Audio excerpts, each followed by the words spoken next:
Video शुरू करने से पहले मैं यानी फैक्ट एडिटोरियल आप सभी को धन्यवाद कहना चाहता हूं। दोस्तों, आपने हमारे पिछले वीडियो को बहुत प्यार दिए थे, इसके लिए बहुत बहुत धन्यवाद। चलिए अब इस वीडियो को शुरू करते हैं। एक राजा, एक महंत, एक अफसर, कैसे तीन दोस्तों ने बाबरी मस्जिद में रखवाई। राम मूर्ति प्रधानमंत्री नरेंद्र मोदी 22 जनवरी को राम मंदिर में रामलला के प्राण प्रतिष्ठा समारोह में शामिल होने के लिए अयोध्या पहुंचेंगे। बता दें कि आजादी के तुरंत बाद से ही राम मंदिर निर्माण की योजनाएं बनानी शुरू कर दी गई थीं। इसमें तीन दोस्तों की अहम भूमिका रही है।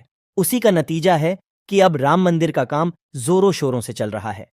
आजादी के कुछ समय बाद ही तीन दोस्तों ने अयोध्या में राम मंदिर निर्माण की योजना बनानी शुरू कर दी थी। आजादी के कुछ समय बाद ही तीन दोस्तों ने अयोध्या में राम मंदिर निर्माण की योजना बनानी शुरू कर दी थी। अयोध्या में रामलला के प्राण प्रतिष्ठा समारोह की जबरदस्त तैयारियां चल रही हैं। खुद प्रधानमंत्री नरेंद्र मोदी समारोह में शामिल होने के लिए 22 जनवरी को अयोध्या पहुंचेंगे। हालांकि राम मंदिर 5, 10 या 15 साल के प्रयासों से नहीं बना है। इसके लिए दशकों से कोशिशें की जा रही थीं। इसकी शुरुआत बाबरी मस्जिद के मुख्य गुंबद के नीचे रामलला की मूर्ति रखने से हुई थी।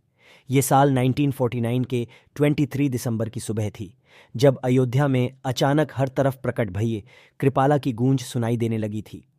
बाबरी मस्जिद में राम मूर्ति रखवाने की योजना इससे काफी पहले से ही बननी शुरू हो गई थी। इस योजना में एक राजा, एक महंत और एक अफसर की अहम भूमिका थी। ये तीनों काफी अच्छे दोस्त थे। राम मंदिर पहले सिर्फ एक विचार था, जिसने अपने वाले वर्षों में भारत की राजनीतिक विचारधारा हो ही बदल कर रख दिया। इसकी कल्पना सबसे पहले तीन दोस्तों बलरामपुर रियासत के महाराजा पाटेश्वरी प्रसाद सिंह, महंत दिग्विजय नाथ और के नायर के दिमाग में उठी थी।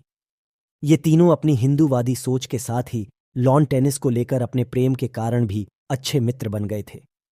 तीनों में सबसे छोटे महाराजा पतेश्वरी का जन्म 1 जनवरी 1914 को हुआ था। वह एक सेवानिवृत्त ब्रिटिश अधिकारी कर्नल हैंसन के संरक्षण में बड़े हुए थे। उनकी पढ़ाई लिखाई अजमेर के मेयो प्रिंस कॉलेज में हुई थी।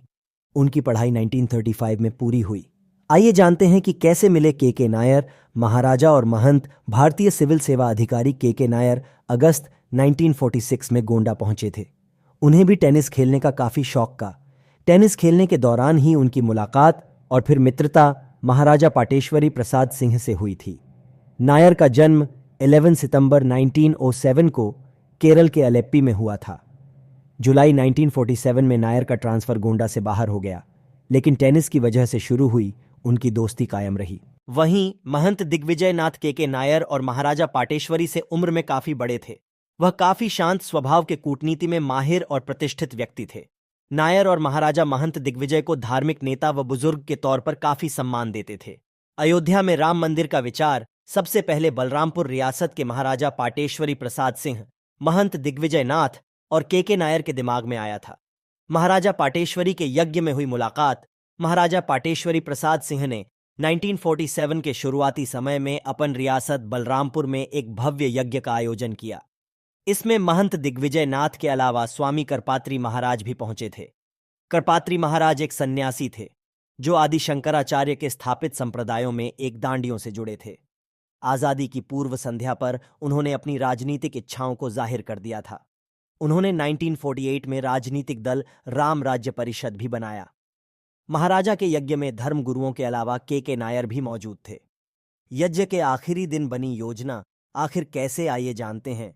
1991 में हिंदू महासभा के साप्ताहिक हिंदू सभा वार्ता में एक लेख छापा गया। इसमें महंत दिग्विजय नाथ, के नायर और स्वामी करपात्री के बीच हुई बातचीत का विस्तार से जिक्र किया गया है। मथुरा में श्री कृष्ण जन्मभूमि और अयोध्या में राम जन्मभूमि को वापस पाने की रणनीति सभी के सामने रखी। नायर ने दिग्विजय नाथ से वादा किया कि वह इस काम को पूरा करने के लिए अपना सब कुछ बलिदान कर देंगे। आईसीएस अफसर के नायर ने फैजाबाद पहुंचते ही अपने सहायक गुरुदत्त के साथ मिलकर योजना पर काम शुरू कर दिया। गुरुदत्त खुद को मानते थे भगवान का आदमी। नायर ने 1 जून 1939 को फैजाबाद के जिलाधिकारी का कार्यभार संभाला। वह फैजाबाद के उपायुक्त भी थे। एक अन्य जिलाधिकारी गुरुदत्त सिंह के नायर के जबरदस्त समर्थक थे। वह फैजाबाद के सिटी मजिस्ट्रेट थे। साथ ही डिप्टी कमिश्नर के सहायक के तौर पर काम करते थे। जाति से राजपूत, गुरुदत्त खुद को भगवान का आदमी मानते थे। उनका मानना था कि हिंदू धर्म का अस्तित्व और उनका खुद का अस्तित्व उन हिंदुओं की वजह से खतरे में है जो कांग्रेस पर हावी थे। उनका मानना था कि कांग्रेस के भारतीय समाज को धर्मनिरपेक्ष बनाने के कार्यक्रम से हिंदुओं को बड़ा खतरा है। गुरुदत्त और नायर ने उठाया पहला कदम। के नायर और गुरुदत्त ने सबसे पहले बाबरी मस्जिद परिसर में मौजूद राम चबूतरे पर एक राम मंदिर बनाने के अभियान पर काम शुरू किया। इसके लिए उन्होंने चबूतरा पर भव्य मंदिर बनाने की स्थानीय हिंदुओं की मांग के अनुरोध उत्तर प्रदेश सरकार के लखनऊ कार्यालयों को भेजना शुरू किया। अनुरोध के जवाब में प्रदेश सरकार के उपसचिव कहर सिंह ने 20 जुलाई 1939 को नायर को अनुकूल प्रारंभिक रिपोर्ट और मामले में उनकी सिफारिश के लिए एक चिट्ठी लिखी। चिट्ठी में लिखा था, यह भी बताएं कि जिस भूमि पर मंदिर प्रस्तावित है क्या वो नगर पालिका की जमीन है। गुरुदत्त की जांच मंदिर निर्माण को मंजूरी। नायर ने राज्य सरकार से चिट्ठी मिलने के बाद नायर ने अपने सहायक गुरुदत्त सिंह को घटनास्थल का दौरा कर रिपोर्ट भेजने को कहा। गुरुदत्त सिंह ने 10 अक्टूबर 1939 को नायर को भेजी रिपोर्ट में चबूतरा पर भव्य मंदिर के निर्माण की सिफारिश की। उन्होंने रिपोर्ट में लिखा, मैंने मौके पर जाकर निरीक्षण किया। मंदिर और मस्जिद दोनों अगल बगल ही हैं। यहाँ हिंदू और मुस्लिम अपने संस्कार व धार्मिक समारोह करते हैं। हिंदू समुदाय ने मौजूदा छोटे मंदिर की जगह पर विशाल मंदिर बनाने के लिए आवेदन दिया है। इसमें कोई अड़चन नहीं है, लिहाजा भव्य मंदिर बनाने की मंजूरी दी जा सकती है। जिस भूमि पर मंदिर बनाया जाना है वो सरकारी जमीन है।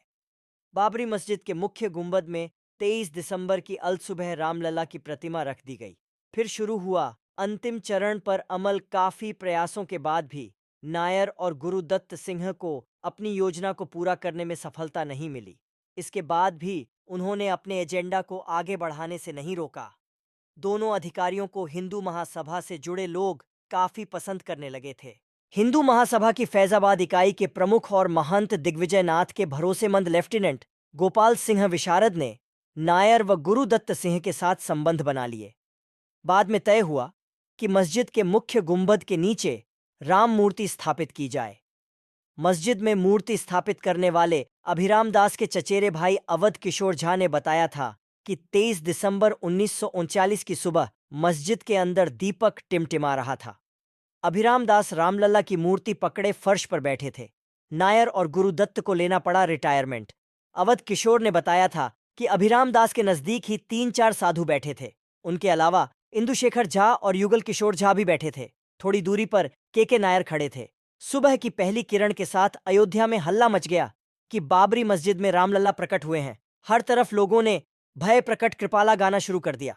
नायर के लिए फैजाबाद का कार्यकाल उनकी सरकारी सेवा के आखिरी साल साबित हुआ। माना गया कि उन्होंने ही योजना बनाकर 22 दिसंबर 1939 की रात बाबरी मस्जिद में मूर्ति रखवाई थी। इसके बाद के नायर को अपने सहायक गुरु दत्त सिंह के साथ सेवानिवृत्त होने के लिए मजबूर होना पड़ा।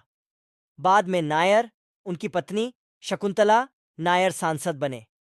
वहीं उनका ड्राइवर विधायक बना। उम्मीद करते हैं दोस्तों ये वीडियो आपको पसंद आई होगी। मेक श्योर इस वीडियो के लिए एक लाइक और एक सब्सक्राइब कर देना। Good bye.